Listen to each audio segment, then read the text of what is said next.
व्रत के बारे में, है ना। तो जैसे ये व्रत है,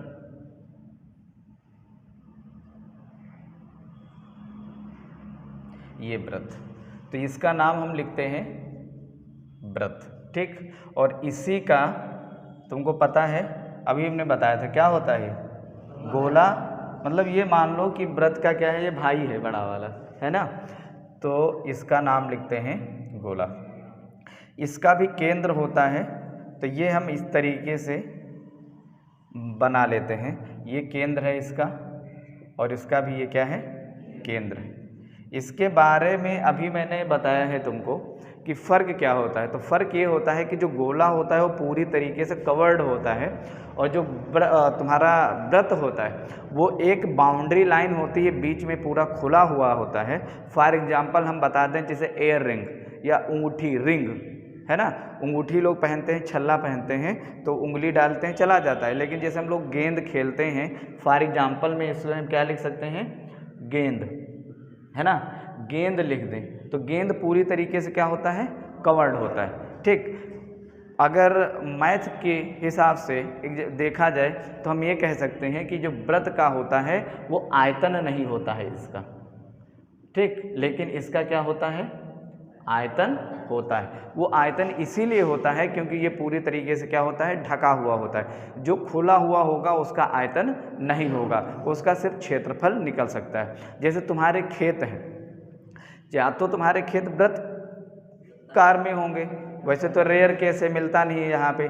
बस खेत इस तरीके से होगा अगर, तो इसको अगर तुम इस तरीके से जुताई कर दो, ये कॉर्नर ना पकड़ो, तो व्रत बन जाएगा। या फिर आयत में होगा, या तो फिर क्या होगा, वर्ग टाइप में। क्यों, क्योंकि एक उसकी पड़ी हुई लाइन होती है, बाकी ये नहीं होता कि ऊपर से ढका हुआ होता है। तो जो चीज़ चारों तरीके से ढकी हुई होगी उसका आयतन होगा, और जो खुली पड़ी होगी उसका आयतन नहीं होगा। ये चीज़ क्लियर है। चलो, तो इसके बाद अगर हम बात करें तो इसकी ये परिधि है, इसकी भी ये परिधि होगी। तो इसकी परिधि को हम क्या कहेंगे, परिमाप भी कहते हैं। तो परिमाप होगा तो इसका क्या होता है, 2 पाई आर, ये फार्मूला होता है। 2 पाई आर फार्मूले का मतलब क्या है कि तुमको पता है कि ये इसकी क्या है, त्रिज्या है, ठीक। और त्रिज्या को हम आर से डिनोट करते हैं, ठीक। पूरा अगर इसको हम ले लेते हैं तो ये हमारा पूरा क्या बनता है, व्यास। इसको हम स्मॉल डी से या कैपिटल डी से डिनोट करते हैं। ये 2 है तुम्हारा, और पाई का वैल्यू फिक्स्ड है। पाई का मान कितना होता है, 22/7 लिख सकते हैं, या फिर 3.14 और समथिंग ये तुम्हारा वैल्यू होगा, ठीक। अगर इसकी बात करें, अब इसमें जब होगा परिमाप की बात आएगी तो नहीं होगा, क्योंकि इसमें परिमाप था, क्योंकि ये ढका हुआ नहीं था। अब इसकी अगर बात आएगी तो इसमें परिमाप नहीं होगा, और इसकी जगह पे क्या बन जाएगा, आयतन बन जाएगा, ठीक। इसकी अगर क्षेत्र उसका इकाई की बात करें कि इसमें मीटर लिखते हैं, सेंटीमीटर लिखते हैं, मीटर स्क्वायर लिखते हैं, या वर्ग मीटर लिखते हैं, तो इसका लिखेंगे या तो सेंटीमीटर लिखेंगे या तो फिर मीटर। वो इसलिए क्योंकि जो त्रिज्या है ना अकेली है, और त्रिज्या को मीटर या सेंटीमीटर में लिखते हैं, और यहाँ पे त्रिज्या अकेली है, इसलिए इसका जो इकाई होगा ये सेंटीमीटर या मीटर में होगा। इसके क्षेत्रफल की बात करें तो इसका क्षेत्रफल जो होता है वो क्या होता है, पाई आर स्क्वायर।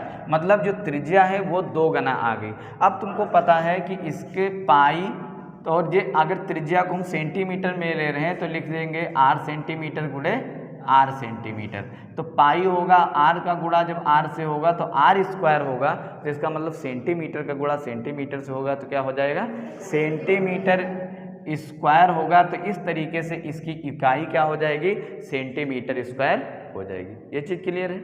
अब सेंटीमीटर स्क्वायर हो जाएगी, तो इस तरीके से अगर त्रिज्या हम लोग मीटर में लेते तो इसकी इकाई क्या बन जाती, मीटर स्क्वायर बन जाती। तो अब तुमको पता चला कि इकाई ऐसे क्यों आती, क्लियर है।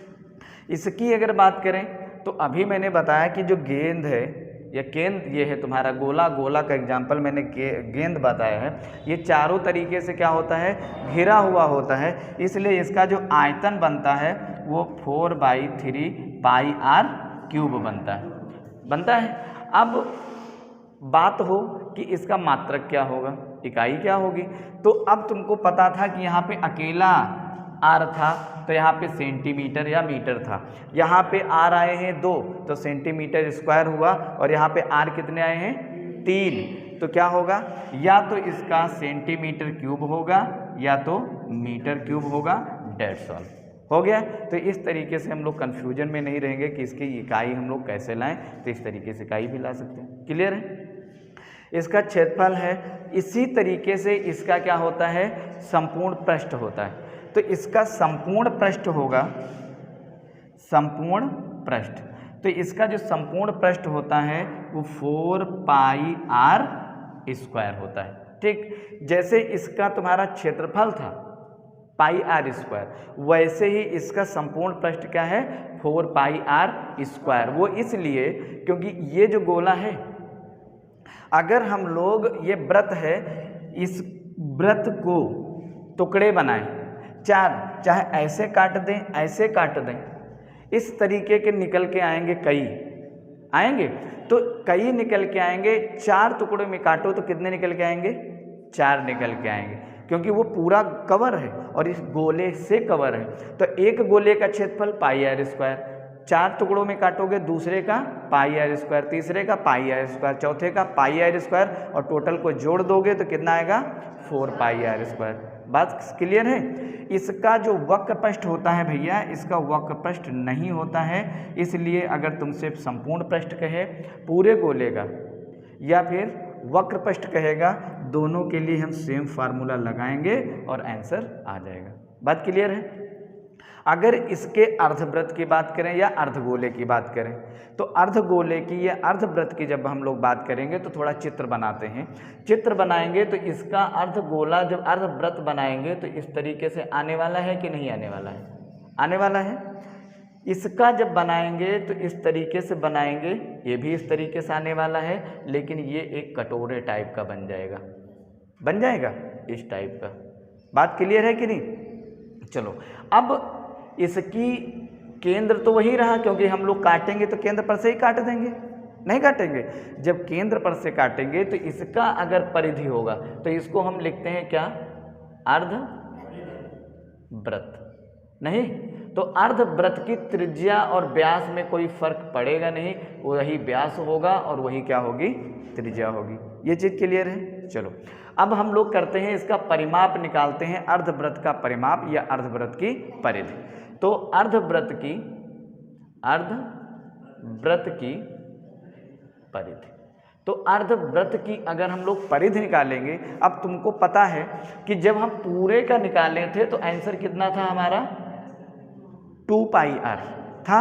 तो इसका जब आधा कर दिए हैं तो इस वाले का हिस्सा कितना बनेगा, आधा ही तो बचेगा।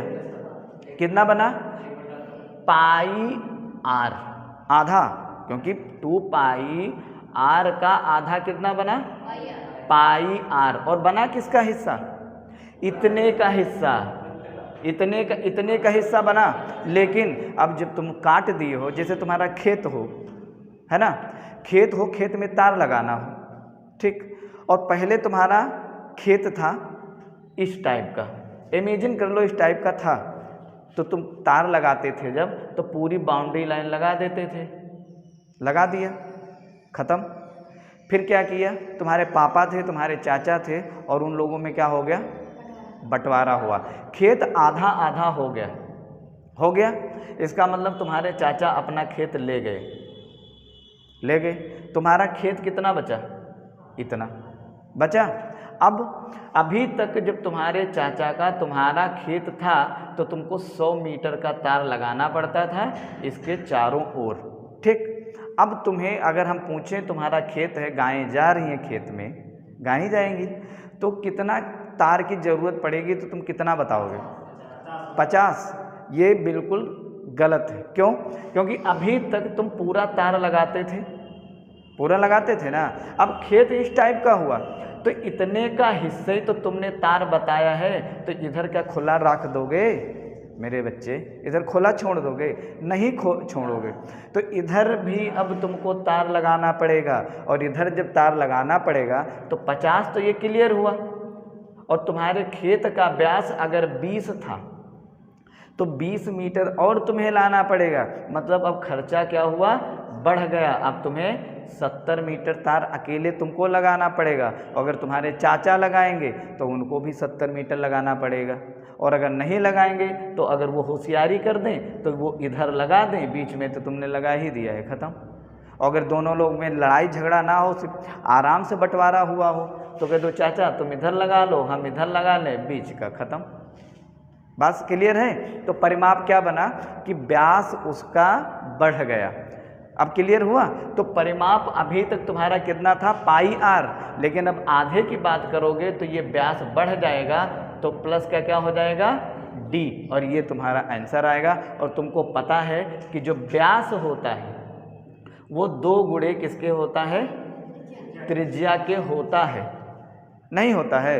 तो इसको d बराबर 2 इंटू आर भी तो लिख सकते हैं, नहीं लिख सकते हैं? तो इसको ऐसे भी तो लिख सकते हैं, पाई आर प्लस 2r। तो चाहे ये फार्मूला लगा दो, चाहे ये लगा दो, क्लियर हुआ। अब समझ में आया? भूलना नहीं है, क्योंकि हम भूलने के लिए नहीं पढ़ा रहे हैं, सीधी सी बात है। क्षेत्रफल की जब बात करेंगे तो क्षेत्रफल की बात करेंगे किसके लिए, अर्ध के लिए। तो भैया क्षेत्रफल में लाल कोई परिवर्तन नहीं होगा, इसलिए जितना था उसका बन जाएगा आधा। तो अब कितना बना, पाई आर स्क्वायर बटा 2, ये तुम्हारा हो गया क्षेत्रफल। अब बात क्लियर है? पक्का? कोई डाउट नहीं होना चाहिए। अब जो नहीं आया है तो उसके लिए हम कर भी क्या सकते हैं, और कोई डाउट है तो अभी बता दो, अभी पहुँचे। किसका? अभी गोले का तो होता है, वृत्त का नहीं होता है, क्योंकि मैंने बताया कि जो घिरा हुआ होगा चारों तरफ से उसी का आयतन, उसी का वक्र पृष्ठ और उसी का संपूर्ण पृष्ठ होगा। और जो सिर्फ ऐसे ही बना हुआ है उसका परिमाप और क्षेत्रफल के अलावा क्या निकाल दोगे, है ना? वो बहुत है उसके लिए। बात समझे कि नहीं भाई? जो अमीर आदमी है, सारी मर्सिडीज उसके पास होगा, BMW उसके पास होगा, गरीब है उसके लिए साइकिल ही बहुत है कि नहीं? तो ये गरीब समझो, साइकिल है, पैदल है बहुत है, पैर में चप्पल है ना। बेचारा अमीर है तो लग्जरीज गाड़ियाँ उसी के पास होंगी, तो उसे रहने दो। चलो, तो अब ये बात क्लियर है पूरी तरीके से। चलो अब आते हैं किस पे, उसके बड़े वाले भाई अमीर वाले के पास। वो भी अब आधा है, बंटवारा हो गया है, क्योंकि बंटवारे सब में होते हैं, अमीर हो या गरीब। चलो इसके आयतन की बात करें तो जब तक आयतन होगा, अब तुमको बताएं, जैसे ये गोला टाइप का तुम्हारे पास कोई बर्तन था, गोला टाइप बर्तन होगा, कहीं पे मान लो थोड़ा सा होल हुआ होगा, इसमें तुमने पानी भर रखा है। अब हम पूछे कितना पानी है, तुमने कह दिया सर 100 लीटर। हमने कहा बहुत बढ़िया, तुम्हारा आंसर सही है। फिर हमने कहा चलो ठीक है, बंटवारा कर ही देते हैं। उठाया, खटाक से 20 से काट दिया और ये आया। अब हम पूछें इसमें पानी डाल दें, कितना आएगा? 50 लीटर। इसका मतलब क्या हुआ, आयतन में कोई फ़र्क पड़ा? क्योंकि आयतन तो वही होता है ना, चाहे हवा भरी हो, पानी भरी हो, उसकी टोटल क्वांटिटी समझे?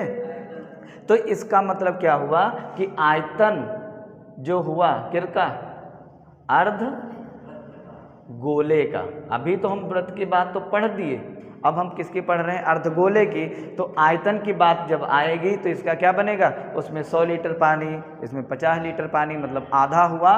तो आयतन इसका आधा होगा, तो हम क्या लिखेंगे, 1/2 गुणे 4 पाई और r क्यूब, ये कट जाएगा और कितना आएगा भैया, 2/3 पाई r क्यूब। इसमें कोई फ़र्क पड़ना नहीं है, तो चाहे सेंटीमीटर क्यूब कर दो, चाहे मीटर क्यूब कर दो।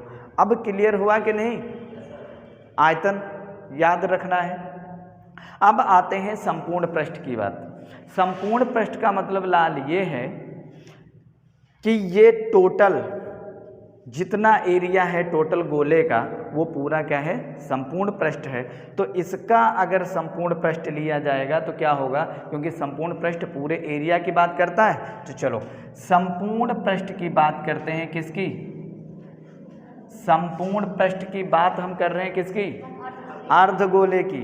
अब लाल जब पूरा था तो कितना था, 4 पाई r स्क्वायर था। लेकिन जब हमने इसको काट दिया तो ये वाला हिस्सा तो बना, तो इसका कितना बना, 2πr²। लेकिन जैसे खेत में मेड़ बढ़ गई थी ना, वैसे ये हिस्सा बढ़ गया और ये हिस्सा अब किसके जैसा व्यवहार कर रहा है? कटोरे के खुला। और कटोरा खुला देखा होगा, वृत्त टाइप दिखता है क्योंकि अब तो खुल गया ना। तो अब वृत्त का क्षेत्रफल यूज करोगे, कितना होता है? πr²। और कितना होगा? 3πr²।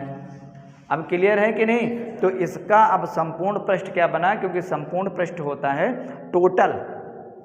अब इधर का भी हो गया, ऊपर का भी हो गया, तो इसलिए संपूर्ण पृष्ठ ये बना। इकाई में कोई फर्क होगा नहीं क्योंकि r² था, तो इसको सेंटीमीटर² या मीटर² लिखोगे कि नहीं लिखोगे? तो इसको भी तुम लिख दोगे सेंटीमीटर² या मीटर²। अब बात क्लियर है? चलो अब बताते हैं वक्रपृष्ठ के बारे में।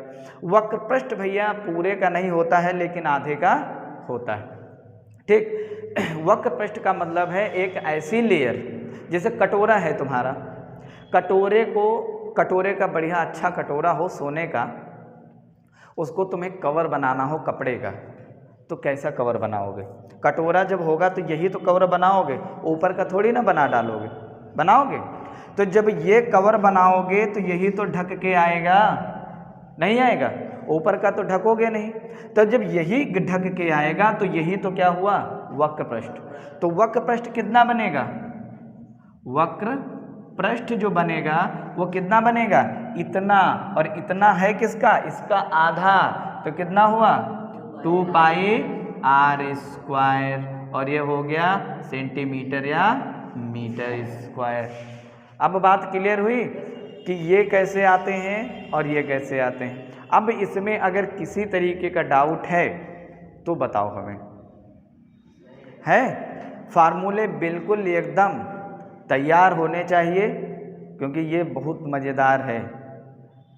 रटना है तो रट सकते हो, समझ के करोगे, रटने की ज़रूरत कभी पड़ने वाली है नहीं, ठीक। अब अगर नोट करना है तो नोट कर लो और फिर फोटो खींचोगे, चलो खींच लो।